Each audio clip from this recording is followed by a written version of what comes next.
प्रदेश अध्यक्ष बीजेपी के वीडी शर्मा जी से कि वे कृपया कर मंच पर आएं और मैं इसी के साथ अनुरोध करूंगी हमारे स्टेट एडिटर शरद जी और एडिटर इन चीफ प्रवीण जी से कि वो इस सत्र को अब आगे बढ़ाएं।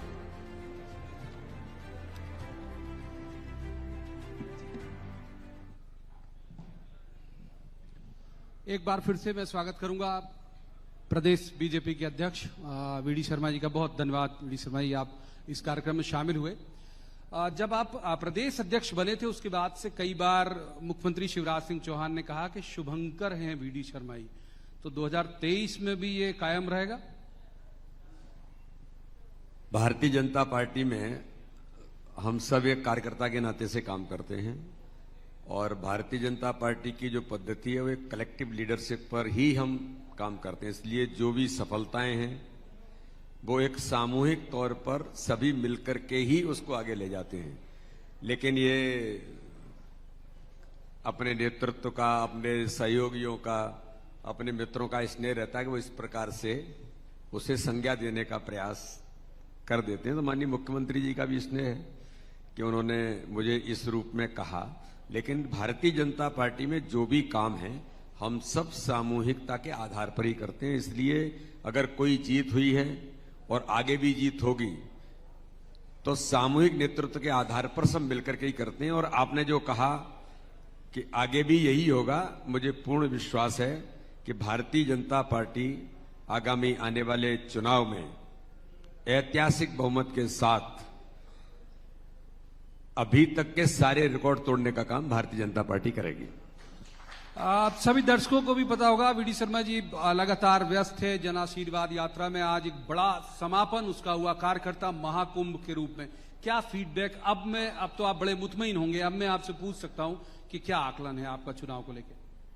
मध्य प्रदेश के अंदर जन आशीर्वाद यात्राएं भारतीय जनता पार्टी ने इस बार 5 जन आशीर्वाद यात्राएं की थी।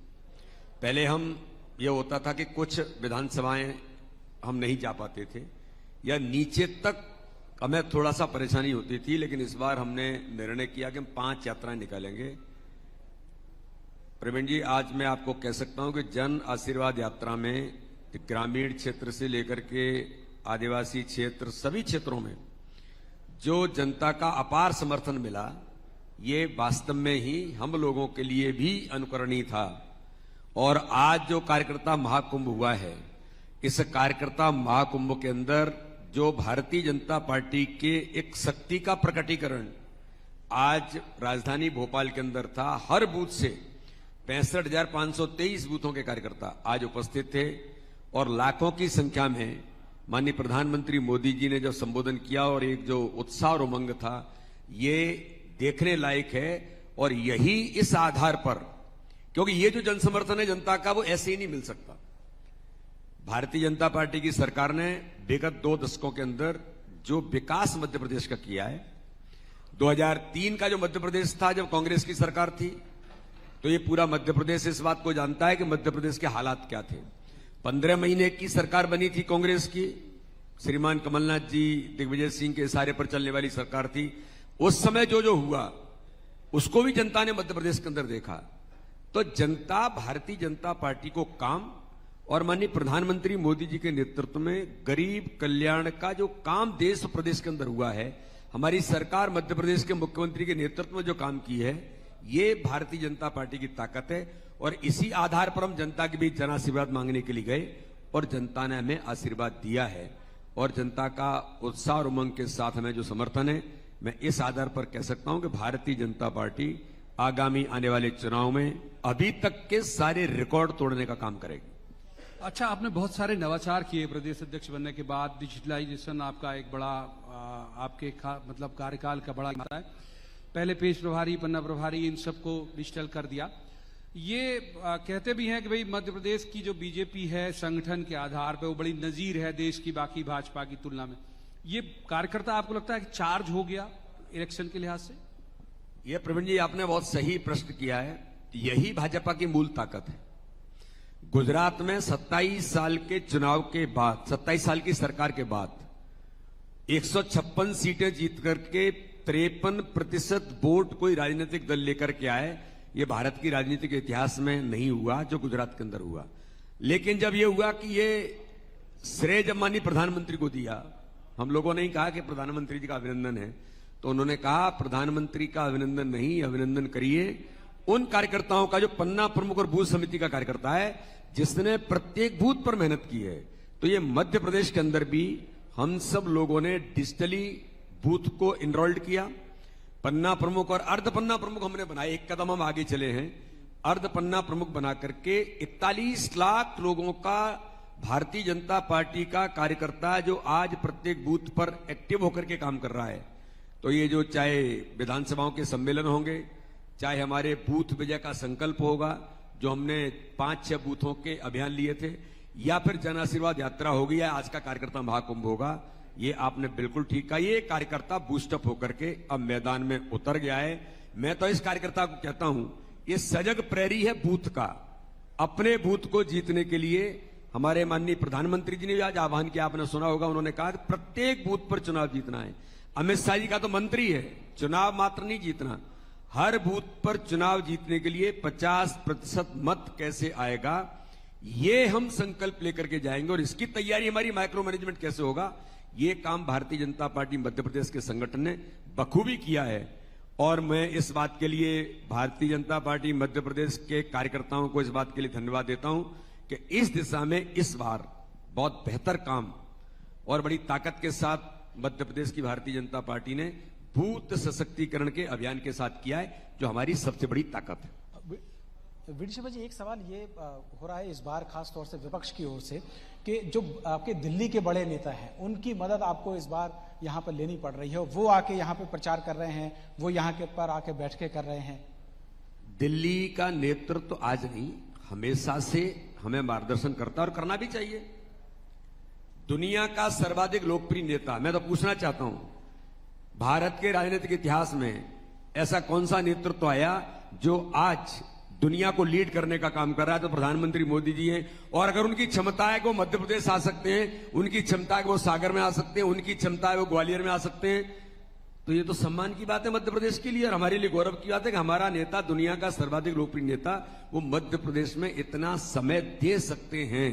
जिनके पास खुद ही समय नहीं है, जिनके पास न ऊपर कोई समय है, न खुद मध्य प्रदेश के नेताओं के पास कोई समय है कि वो आक्रोश यात्रा निकालते हैं, लेकिन आक्रोश यात्रा में जा नहीं सकते। जाएंगे तो चेहरा दिखेगा जनता के सामने, पोस्टर पर चेहरा आ नहीं सकता, चल नहीं सकते। मैं देखिए किसी के उम्र और इसको लेकर के कमेंट्स नहीं करना चाहता। हालात ये हैं उस दल के जो ये आरोप लगाते हैं, अरे भाई जिसमें क्षमता और मेहनत करने का मादा होगा वही मैदान में उतरेगा। हमारा प्रधानमंत्री 9 वर्षों के अंदर 1 घंटे की छुट्टी बिना लिए काम करने वाला भारत का पहला प्रधानमंत्री है, वो नरेंद्र मोदी जी है। और राजनीति में नया वर्क कल्चर कैसे खड़ा होता है ये उन्होंने करके दिखाया है।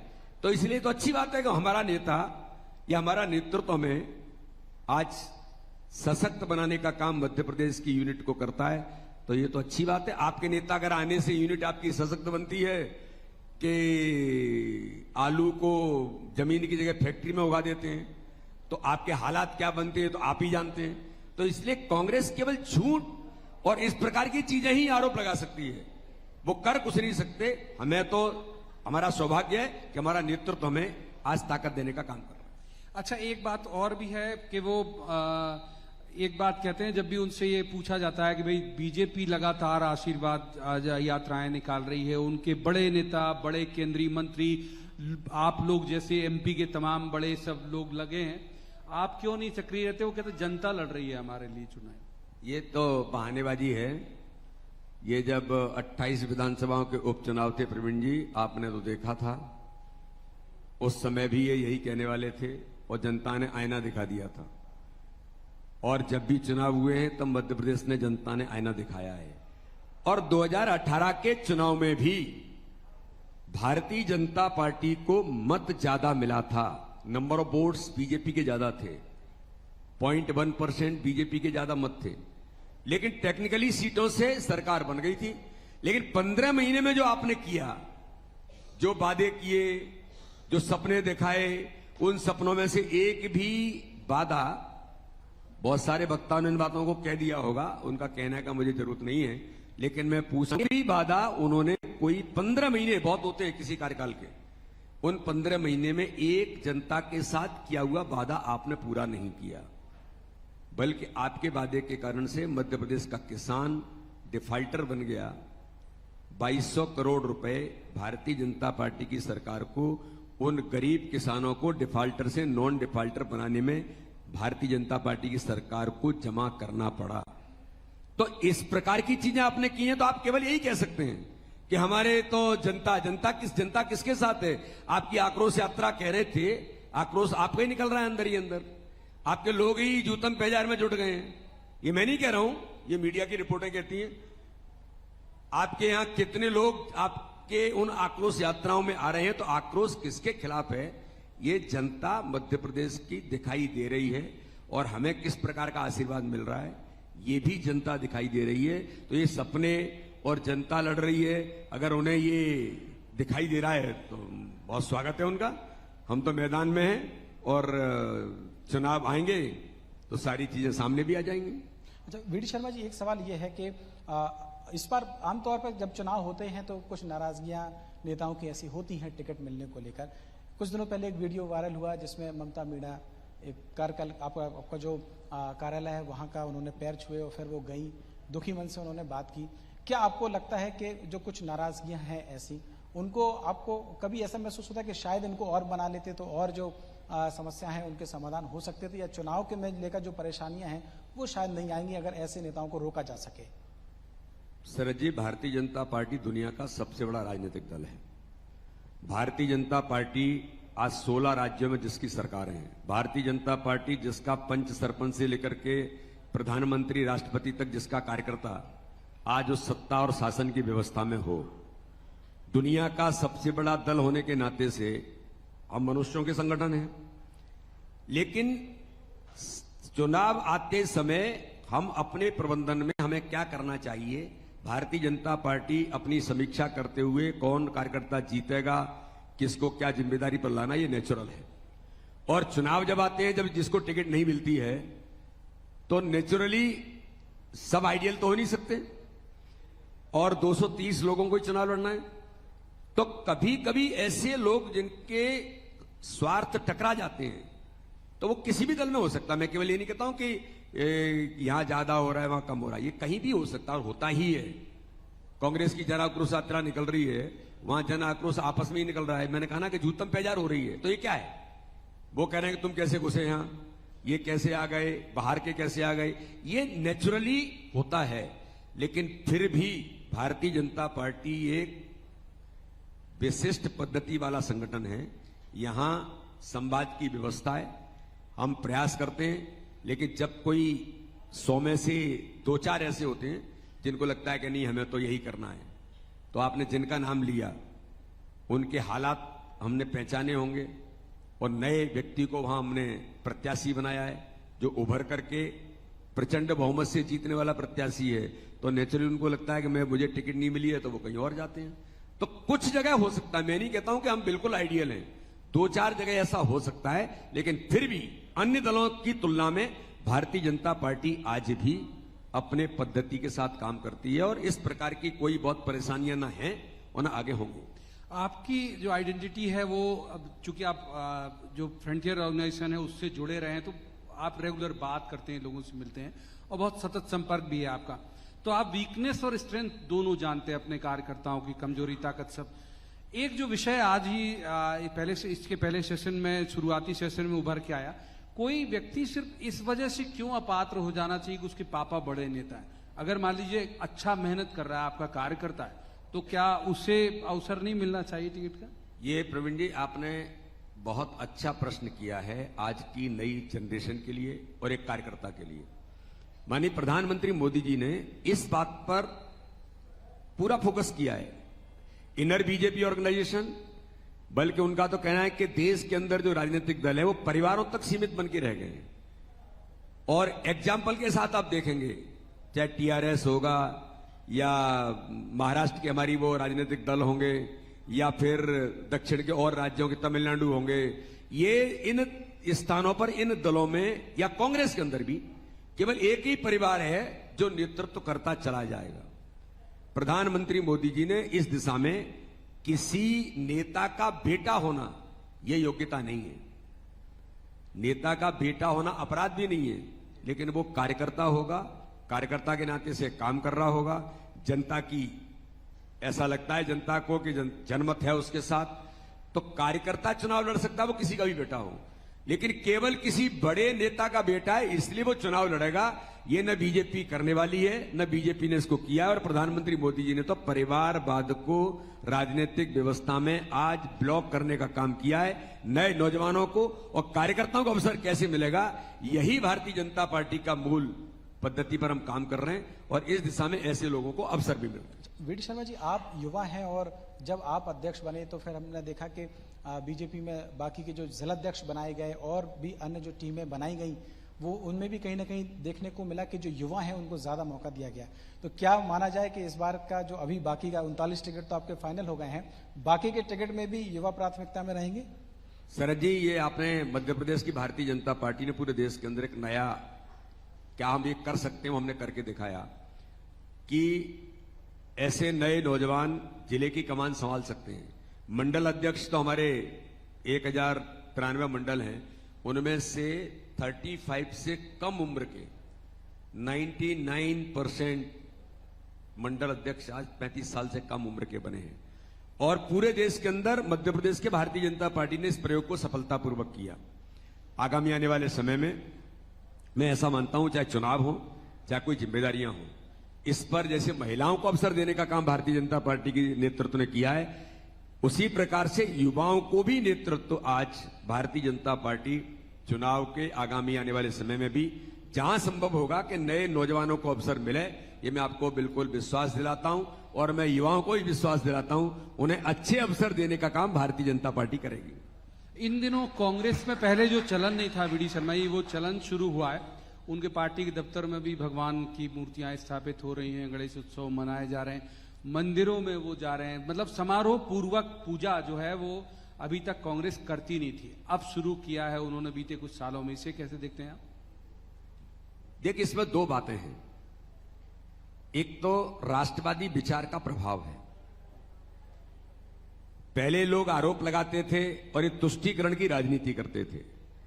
मोदी जी के आने के बाद जब देश के अंदर एक परिवर्तन आया कि आध्यात्मिक और धार्मिक शक्ति के आधार पर माननीय प्रधानमंत्री नरेंद्र मोदी जी ने और एक राजनीति के वर्क कल्चर को जो बदलने का काम किया, तो उसके आधार पर जनता की ये स्वीकारोक्ति है, तो उनको लगता है कि अब हमें भी ये करना पड़ेगा। राष्ट्रवादी विचार, जैसे हम राष्ट्रीय स्वयंसेवक संघ के तौर पर कहते हैं, आज उन विचारों को आम जनता से लेकर के इस प्रकार के दलों को भी लगता है कि अब हमें भी इस रास्ते पर जाना पड़ेगा। एक कांग्रेस जहां तक इन कामों को करने का प्रयास करती है, ये तो एक दिखावा है, और दिखावा मैं इसलिए कहता हूं कि इन नेताओं के कैरेक्टर क्या थे। ये राम मंदिर के बारे में पहले क्या बोलते थे, ये राम सेतु के बारे में क्या बोलते थे, ये ज्ञानवापी के बारे में क्या बोलते थे, इनकी आस्था कितनी थी। लेकिन अब इन्हें लगने लगा कि भारत के अंदर राजनीति करना है तो बिना धर्म के, बिना इसके आधार के हम भी नहीं चल सकते। तो अब ये बहुरूपीय बनकर के जो काम करने का प्रयास कर रहे हैं कि एक और आपके इकट्ठे गठबंधन है वो सनातन धर्म को समाप्त करने की बात करता है, एक और आपके गठबंधन के सहयोगी हैं वो सनातन धर्म को एड्स की संज्ञा देते हैं, एक और आपके जो गठबंधन के लोग हैं वो सनातन धर्म को डेंगू की संज्ञा देते हैं, और दूसरी ओर आप यहां पर इस कैरेक्टर को लाने का प्रयास करते हैं। तो ये डॉल कैरेक्टर राजनीति में कांग्रेस का जो है ये हमेशा से रहा है, इनके खून में है। फूट डालकर राज कैसे किया जा सकता है। लोग तो कहने लगे थे मध्य प्रदेश के अंदर, मुस्लिम समाज के लोगों ने आवाज उठाई कि अगर आप ये कर रहे हैं तो फिर ये भी करिए। अब वहीं ये कन्फ्लिक्ट होने लगा। तो इसलिए ये दोहरा चरित्र केवल राजनीतिक लाभ लेने के लिए कांग्रेस जो करने का प्रयास करती है, ये जनता इन्हें समझती है, जनता इनको जानती है कि इनका मूल कैरेक्टर क्या है और अंत में क्या करेंगे। तो इसलिए ये चीजें न चल सकती और न इस प्रकार के आज राजनीतिक क्षेत्र में या राजनीतिक जीवन में लोग इनको स्वीकारोक्ति देते हैं। पिछली बार एक बड़ी चुनौती आपके लिए थी वीडी शर्मा जी, वो था ट्राइबल। बहुत सारे महाकौशल से लेके अगर हम बघेलखंड बिंद तक के कुछ जिले शामिल करें उसमें, तो वो आपके लिए एक बड़ा चैलेंज था। इस बार आपको लगता है कि ये सब आपके साथ है? प्रवीण जी, एक बात मैं कहता हूं कि आज मध्य प्रदेश के इस कार्यकर्ता महाकुंभ में माननीय प्रधानमंत्री जब आए थे तो हमने इस बात का उल्लेख किया था कि माननीय प्रधानमंत्री जी के नेतृत्व में केवल मध्य प्रदेश नहीं, देश के कोने कोने में, केवल ट्राइबल नहीं, अनुसूचित जाति जनजाति ओबीसी से लेकर के हर समाज वर्ग का जो गरीब आदमी है, मध्य प्रदेश के अंदर 3,60,00,000 लोग ऐसे हैं जिन्हें 5 लाख रुपए का आयुष्मान भारत योजना में माननीय प्रधानमंत्री ने फ्री में इलाज कराने का अधिकार दिया है। 30 लाख लोग इलाज करा चुके हैं, जो आजादी के इतिहास में कभी किसी ने इस दिशा में, किसी सरकार ने यह विचार नहीं किया था। गरीब पैसे के अभाव में इलाज से वंचित होता था। मैं भी सामान्य परिवार का व्यक्ति हूं, किसान का बेटा हूं, मैं इस बात को गंभीरता के साथ जानता हूं। आज मध्य प्रदेश के अंदर 44 लाख लोगों को ग्रामीण क्षेत्र में, गांव गांव में, जिसका सपना कभी होता था कि गांव की झोपड़ी में रहता है, मैं अपने मकान में रहने का मेरा सपना है, आज 44 लाख लोगों को मध्य प्रदेश के अंदर प्रधानमंत्री आवास माननीय प्रधानमंत्री नरेंद्र मोदी जी ने दिया है। आज आप देखेंगे कि कोरोना के संकट से लेकर लगातार हम जो काम करते आए हैं कि 5 किलो अनाज कोई गरीब भूखा नहीं सोएगा, तो कोरोना के संकट से लेकर के आज तक 51 करोड़ लोगों को मध्य प्रदेश के अंदर भारतीय जनता पार्टी की सरकार माननीय प्रधानमंत्री मोदी जी के नेतृत्व में उन्हें दे रही है। तो ऐसे एक नहीं, आज अगर 13 करोड़ लोग देश के अंदर मोदी जी के नेतृत्व में गरीबी रेखा से ऊपर आए। हमने गरीबी हटाने का नारा नहीं दिया, जो कांग्रेस जिंदगी भर नारा देती रही, गरीबी हटाएंगे गरीबी हटाएंगे, गरीबी नहीं हटी। लेकिन ऑन रिकॉर्ड में कह सकता हूं, आज देश के अंदर अगर 13 करोड़ लोग गरीबी रेखा से ऊपर निकले हैं, उनका जीवन में बदलाव आया है, तो मध्य प्रदेश के अंदर 1,36,00,000 लोग ऑन रिकॉर्ड गरीबी रेखा से ऊपर गए हैं। ये भारतीय जनता पार्टी की ताकत है। तो वो जनजाति क्षेत्र में भी है, वो अनुसूचित जाति में भी है, वो अन्य समाज वर्गों में भी है। तो सबका साथ सबका विकास, सबके विश्वास के साथ अगर माननीय मुख्यमंत्री शिवराज सिंह चौहान ने 1,30,00,000 बहनों को 1,000 रुपए हर महीने देने का काम किया है, 1250 शुरू कर दिया, फिर 10 तारीख को आएगा। तो ये केवल महिलाओं को वोट बैंक की पॉलिटिक्स नहीं है, ये महिलाओं के सशक्तिकरण के साथ उन्हें समाज में सम्मान कैसे मिलेगा, ये काम भारतीय जनता पार्टी की सरकार कर रही है। जो हम कहते हैं वो करते हैं। तो इसलिए हर समाज वर्ग का समर्थन आज भारतीय जनता पार्टी को ट्राइबल से लेकर के हर क्षेत्र के अंदर ताकत के साथ मिल रहा है। अच्छा वीडी शर्मा जी, एक सवाल यह है कि अगर मान लीजिएगा, एनालिसिस तो चुनाव के पहले होते ही हैं, संभागों में बांट दिया जाए मध्य प्रदेश को, ग्वालियर चंबल की बात करें, मालवा, विंध्य, महाकौशल, तो क्या लग रहा है कि इस बार किस संभाग में ज्यादा बड़ी चुनौती है बीजेपी के लिए? शरद जी, मैं आपको यह विश्वास दिलाता हूं, और परिणाम आएंगे, परिणाम आने के बाद हम लोग बैठेंगे, फिर भी बैठेंगे। चाहे विंध्य हो, विंध्य का मैं पिछले चुनाव में प्रभारी रहा, जहां हम 34 में से 30 सीटें जीते थे। चंबल का मैं रहने वाला हूं। अभी जन आशीर्वाद यात्रा में मैं 3 दिन चंबल के दौरे पर था, भिंड, मुरैना, दतिया, इन क्षेत्रों में। महाकौशल में मैं लगातार लंबे समय से मैंने काम किया है, प्रवीण जी तो मुझे जानते हैं उस क्षेत्र से। मध्य प्रदेश के इस बार के चुनाव में कोई क्षेत्र ऐसा नहीं बचेगा जहां भारतीय जनता पार्टी को अच्छा समर्थन नहीं मिले। इसलिए मैं विश्वास के साथ कहता हूं कि अभी तक की सर्वाधिक सीटें भारतीय जनता पार्टी जीतेगी, अपने विकास और गरीब कल्याण के काम के बल पर। एक बड़े संगठन के आप मुखिया हैं, लिहाजा संगठन से जुड़ा एक सवाल करता हूं। इस समय इलेक्शन जो है वो ज्यादा सोशल मीडिया पे भी लड़े जा रहे हैं, बहुत बड़ा हथियार है सोशल मीडिया। तो आपके संगठन के लिए वो चुनौती है या टूल्स है सोशल मीडिया खासतौर पे? देखिए, दोनों बातें हैं। सोशल मीडिया एक ताकत भी है, और भारतीय जनता पार्टी का जो यूथ है, भारतीय जनता पार्टी का सोशल मीडिया नेटवर्क है, वो व्यापक पैमाने पर काम कर रहा है। 2 प्रकार की चीजें हैं। हम ये कहते हैं कि हमने क्या किया है और हमने लोगों के जीवन में बदलाव कैसे लाया है, ये सोशल मीडिया से समाज को हम कनेक्ट करना चाहते हैं। लेकिन कांग्रेस क्या करती है? दिग्विजय सिंह जैसा नेता, यहां जो नौजवान बैठे, मैं उनको भी कहना चाहता हूं, और जो सुन रहे हैं मैं उनको कहना चाहता हूं, दिग्विजय सिंह जो 10 साल मुख्यमंत्री रहे, समाज के आप जिम्मेदार व्यक्ति हैं। कोई मुख्यमंत्री रहे और 10 साल रहे, एक दिन रहे, वो भी जिम्मेदार होता है। लेकिन 10 साल रहा हुआ मुख्यमंत्री ये कहे कि कहीं की मस्जिद और खरगोन की मस्जिद बता करके भगवा फहरा करके वातावरण कैसे बिगड़ेगा, और जब जैसे ही समाज में पता लगता है ये फेक ट्वीट किया है तो दिग्विजय सिंह विड्रॉ कर जाते हैं। अभी दमोह के अंदर कुंडेश्वर मंदिर, हमारे जैन समाज का बहुत प्रसिद्ध मंदिर है, वहां वो ट्वीट करते हैं कि यहां पर बजरंग दल के लोगों ने भगवान शंकर की मूर्ति स्थापित कर दी। जैन समाज में कैसे सामाजिक विद्वेष फैलेगा, और आधा घंटे के अंदर ट्वीट को डिलीट कर देते हैं। पाकिस्तान की पुल को भोपाल में क्रैक किया हुआ पुल दिखाते हैं, जब पता लगता है तो ट्वीट को डिलीट करके भाग जाते हैं। प्रियंका गांधी जैसी नेता, आप इतने बड़े लीडर हैं, और इतने बड़े लीडर को जैसे माना कि मैं ही हूं, मुझे कोई मेरा कार्यकर्ता कहे कि साहब 50% कमीशन की बात किसी ने लिखी है, तो मैं 4 बार सोचूंगा इसमें दम कितनी है, किसने लिखा है। दिग्विजय सिंह, कमलनाथ और कांग्रेस मिलकर के मध्य प्रदेश के अंदर आरोप लगाते हैं कि साहब ये कमीशन, वो कौन सा ऑर्गेनाइजेशन है, कौन सा व्यक्ति है, पता ही नहीं है। फेक पत्र जारी कराते हैं, और बाद में जब प्रियंका गांधी पर भी एफआईआर होती है, पूरे कांग्रेस के नेताओं पर एफआईआर होती है, तो ये इस युग का दुरुपयोग कर रहे हैं। इसलिए मैं ऐसा मानता हूं कि इस दिशा में समाज में सोशल मीडिया को अपनी बात को करेक्ट करने के लिए उसका सदुपयोग भी किया जा सकता है, लेकिन इस प्रकार के झूठ को प्रचारित करने के लिए भी इस प्रकार के नेता टूल्स बनते हैं, तो यह दुर्भाग्यजनक भी है। लेकिन भारतीय जनता पार्टी का नेटवर्क, जो हमारे नौजवान इस काम में लगे हैं, मैं आपको प्रवीण जी बड़े ताकत के साथ कह सकता हूं, अब सोशल मीडिया या जो भी सोशल नेटवर्क है उस पर भारतीय जनता पार्टी के कार्यकर्ताओं ने भी और नौजवानों ने एक ताकत के साथ इस प्रकार के झूठ बोलने वाली ताकतों को, भ्रम फैलाने वाली ताकतों को, समाज का वातावरण बिगाड़ने वाली ताकतों को भी जवाब देने का काम शुरू कर दिया है, और वो हमारे लिए एक ताकत बनकर के खड़ी है। हम इसको एक ताकत के तौर पर उपयोग आज भारतीय जनता पार्टी के नेटवर्क में कर रहे हैं। अच्छा, आपने जिनका नाम लिया कांग्रेस के सीनियर लीडर दिग्विजय सिंह जी का, उन्होंने आपके संगठन का तो नाम नहीं लिया, लेकिन एक आशंका जताई कि दंगा करा सकते हैं।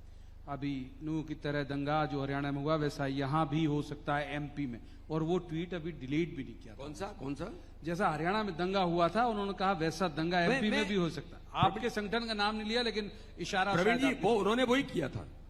इस प्रकार की चीजें फैलाना, मैं इसलिए कह रहा हूं, जो मुझे सुन रहे होंगे आपके चैनल के माध्यम से, उन्हें और नए नौजवान को इस बात के लिए सजग रहने की जरूरत है। अगर मैं कुछ कह रहा हूं तो उसके बारे में जरूर समझना चाहिए इसमें सत्यता कितनी है। अगर दिग्विजय सिंह जैसा नेता इस प्रकार के सामाजिक विद्वेष फैलाना चाहते हैं, इसके लिए समाज के हर वर्ग को अलर्ट रहने की जरूरत है। मैं भी कुछ कहता हूं, उस पर भी अलर्ट रहने की जरूरत है कि मैं सही बोल रहा हूं कि गलत बोल रहा हूं। तो ऐसे वातावरण बिगाड़ कर, क्योंकि कांग्रेस के पास मुद्दे नहीं है, जमीन नहीं है, हालात यह है कि आप जा नहीं सकते। मैं फिर कहता हूं, मैं उम्र की किसी की बात नहीं करना चाहता, केवल परिवारों तक पार्टी सिमट के रह गई है। देश के अंदर अगर केवल गांधी परिवार तक कांग्रेस सिमटी है, अब मैं तो लोकसभा का सदस्य भी हूं, मैं देखता हूं कि कांग्रेस के नेताओं के हाल क्या है, लोकसभा के अंदर क्या बोलते हैं, कहां जा रहे हैं, पता ही नहीं होता है। मध्य प्रदेश की भी वही हाल है। कमलनाथ जी अपने बेटे के लिए लगे हैं तो दिग्विजय सिंह जी अपने बेटे के लिए लगे हैं।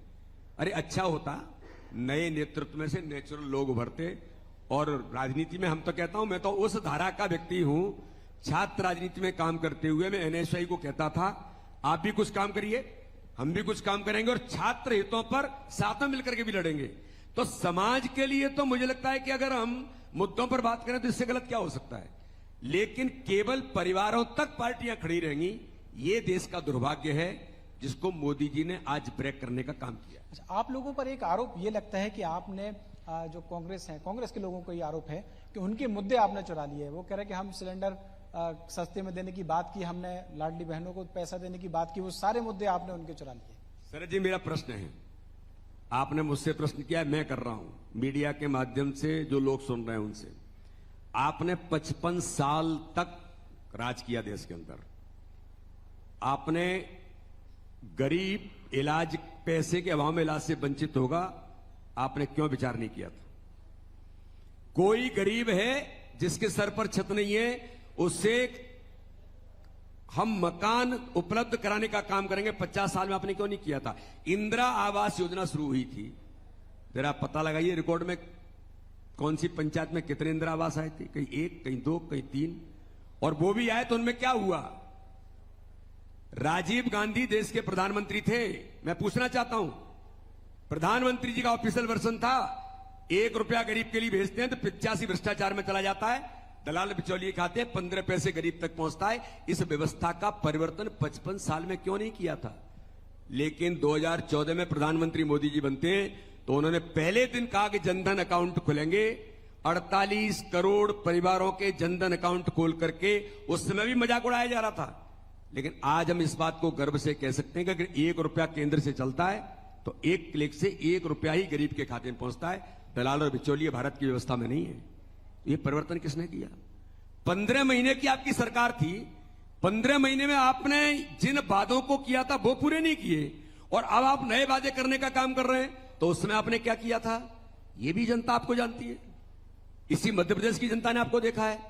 तो इसलिए ये भारतीय जनता पार्टी अपने पद्धति पर अपने प्रकार के काम आज से नहीं, अपने विचार के कामों को हमेशा से करती आई है।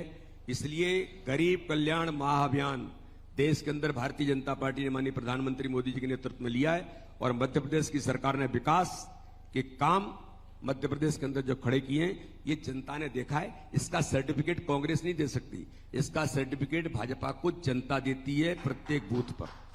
एक बात और है वीडी शर्मा जी कि ये आपकी पार्टी के बारे में कहा जाता है कि भाई रीति नीति और विचारधारा ये शुरू से लोगों के दिमाग में होती है और उसमें वो डूबे रहते हैं।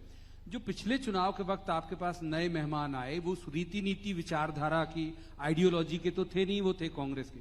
तो आप दूध में पानी जैसे मिल गए या फिर पानी में तेल की तरह सतह में है अभी भी वो? सबसे पहली बात तो मैं इस पर एक जरूर कहूंगा कि मध्य प्रदेश के अंदर जब सरकार ऐसी बनी जो 3-4 सीटों के किसी गणित के कारण से बन गई थी, वोट बीजेपी को ज्यादा मिले थे, फिर उल्लेख कर रहा हूं मैं, जनमत जनता ने बीजेपी को दिया था।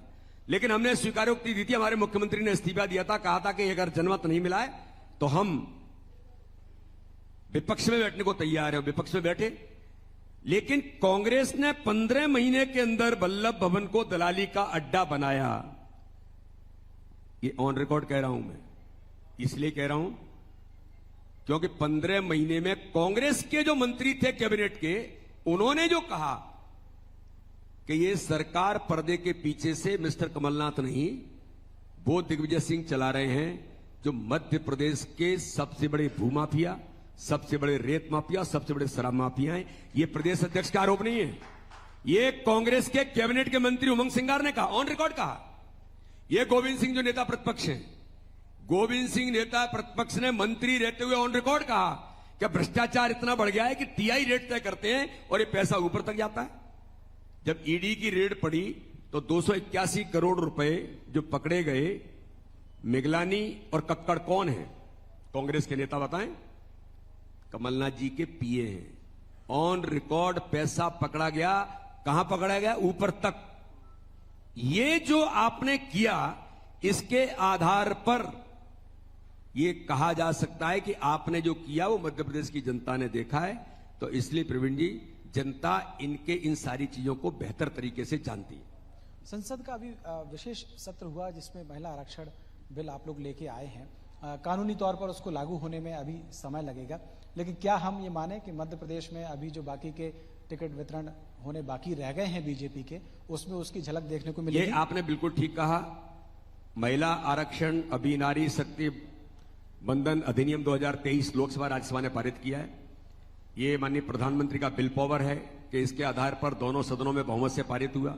आज ही माननीय प्रधानमंत्री ने कहा कि विपक्ष ने मजबूरी में समर्थन किया है, लेकिन जब ये चर्चा हुई तब ये भारतीय जनता पार्टी में आज भी, जैसे मैं प्रदेश का अध्यक्ष हूं, मेरी अगर यूनिट तैयार हो रही है, भारतीय जनता पार्टी के संगठन ने निर्णय किया कि 33% महिलाएं पदाधिकारी भारतीय जनता पार्टी के संगठन में सहभागिता करनी है।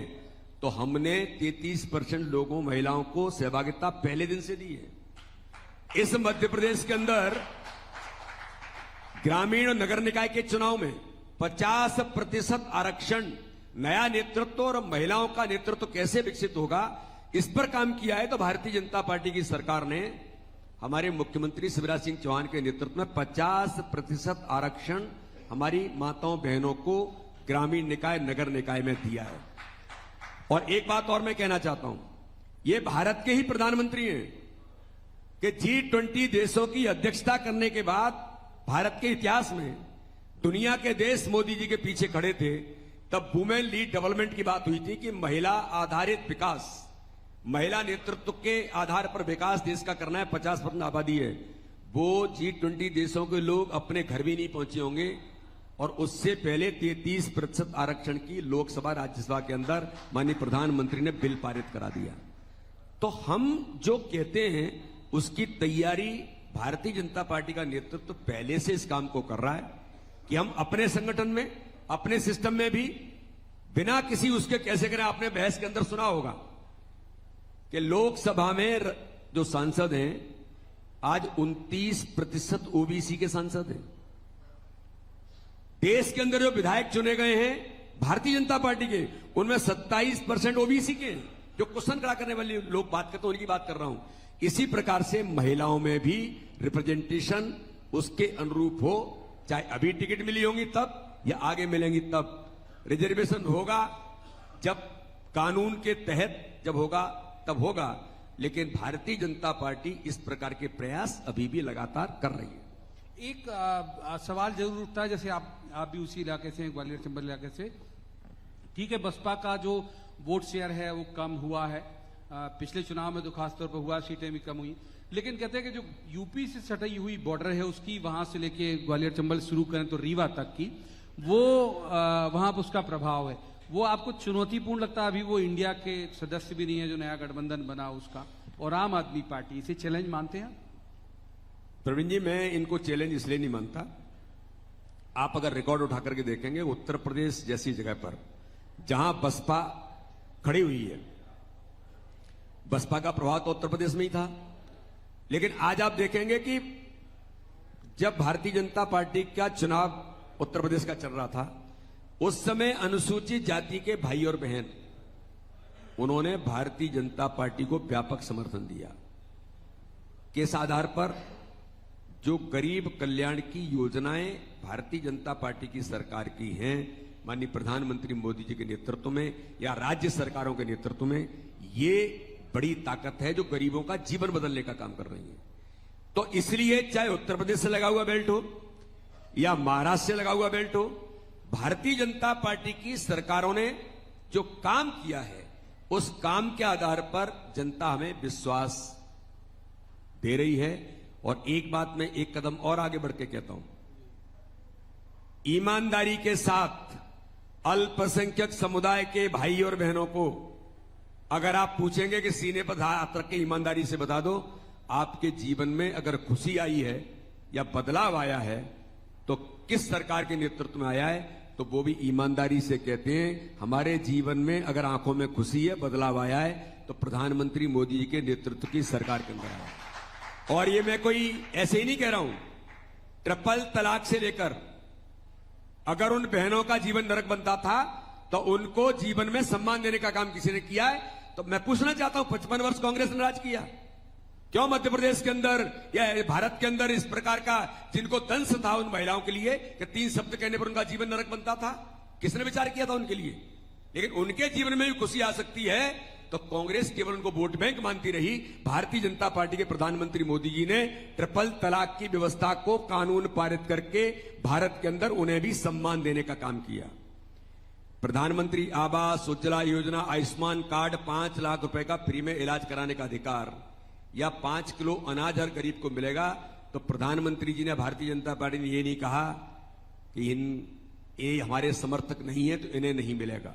सबका साथ, सबका विकास, सबका विश्वास, इस आधार पर सरकार काम करती है। तो मैं तो बड़े विश्वास के साथ कह रहा हूं, आगामी समय में और पहले भी प्रधानमंत्री मोदी जी से लेकर भारतीय जनता पार्टी की सरकारों को अल्पसंख्यक भाई और बहनों का भी अंदर से समर्थन मिल रहा है और ताकत से मिल रहा है। बहुत शुक्रिया बीडी शर्मा जी, हमें आपकी व्यस्तता का भान है। आप बीते कई दिनों से यात्रा कर रहे हैं, आज भी आपका बहुत बड़ा कार्यक्रम था, इसके बावजूद आपने वक्त निकाला। बहुत बहुत धन्यवाद आपका। बहुत शुक्रिया। बहुत बहुत बहुत शुक्रिया माननीय आपका, आपने समय निकाला और बीएसटीवी के मंच पर आपने अपने विचार साझा किए। मैं अनुरोध करूंगी माननीय प्रदेश अध्यक्ष वीडी शर्मा जी से कि वो कुछ देर मंच पर ठहरे। इसी के साथ में मैं बुलाना चाहूंगी हमारे एमडी जयदेव शर्मा जी को कि वो मंच पर आए और माननीय प्रदेश अध्यक्ष वीडी शर्मा जी को स्मृति चिन्ह भेंट करें।